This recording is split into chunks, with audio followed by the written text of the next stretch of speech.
What's up, y'all? I want to talk to you about something, and it's important because everybody and their mama want to talk about nervous system regulation nowadays. And they want to talk about it like it's a breathing technique that you do for 4 minutes and then you just Gucci all the time. So today, I want to talk about what it actually looks like when a day doesn't go the way that you built it up in your head. So yesterday, I found out that I had today off. And that's rare. That's very rare when you're working a regular like 8 to 6 and you're also building something bigger at the same time.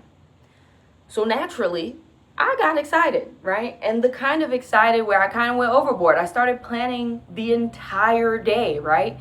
So time to connect, time to create, time to push the vision forward. But y'all, I'm gonna be honest about where I'm building from. This hasn't been an easy few years, and I've gone through real financial pressure, real uncertainty, and even stretches without the stability that a lot of people may take for granted. Why am I telling you this? Because the tools that I'm about to walk you through, they weren't built in a classroom. They were built in the middle of the exact kind of day that I'm about to describe to you. So, as you can probably guess, today didn't go the way that I pictured it.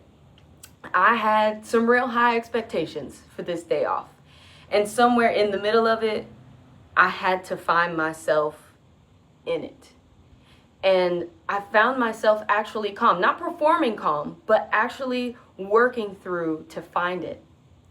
And that gap between the day that I expected and the day that I got is where the real teaching moment lives. Because plot twist, regulation was never about feeling the hard thing. It's about staying in relationship with yourself whilst the hard thing is happening. So let's actually break this down, because nervous system regulation, it just gets thrown around, and it's being thrown around so much that it's starting to lose its meaning. Okay, so first, dysregulation is not the emotion itself, right? So crying isn't dysregulation, frustration isn't dysregulation, disappointment isn't dysregulation. Dysregulation is what happens when that emotion, it starts taking the wheel. And it starts to make the decisions for you.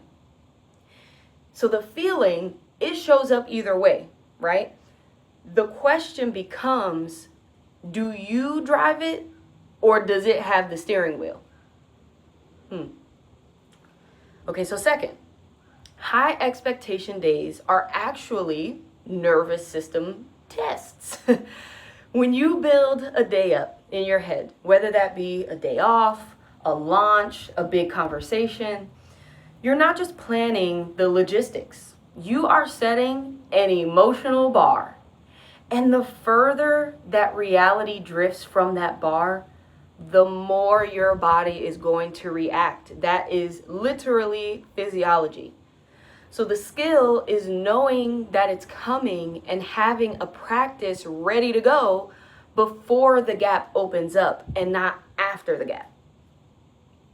Third, the micro moment is the entire curriculum, okay? You don't build a regulated nervous system in a meditation retreat that you go to once a year.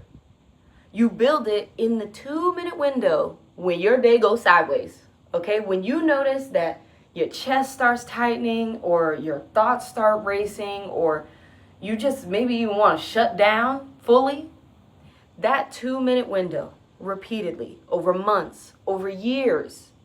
That's the practice. Making retreats and breathwork sessions where you rehearse it, but real life is where you use it. Okay? Fourth, now this is your move, okay? When a day flips on you, you name what's happening without judging it, okay? So just notice. You can be like, okay, so this is, in this moment is disappointment, or my body is bracing right now, okay? You regulate the body first through your breath before you try to regulate the thought.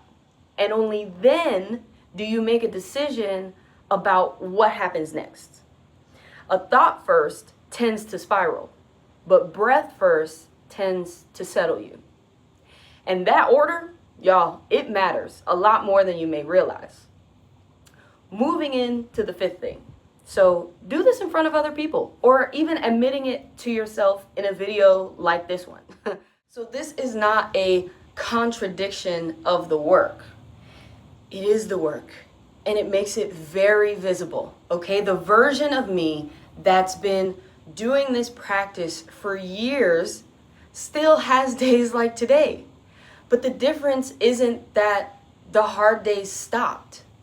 The difference is what I do with the 2 minutes after they show up. So if you're someone who is already high performing, you're already capable, you're already building something real, then this is for you specifically. And public service announcement, you're not going to eliminate the hard days by getting more successful, okay? You're gonna keep having them, and at a higher altitude and with more at stake. The skill that actually scales isn't avoiding the hard day. It's what you just watched me walk through with today. So if you'd like to connect some more or learn more, visit the website, energyofcreation.com. We have resources for wherever you are in your life right now. So also feel free to reach out. Either myself or my partner will respond. It's us behind the keyboard. So I look forward to more of these talks with y'all. I'll see you next time.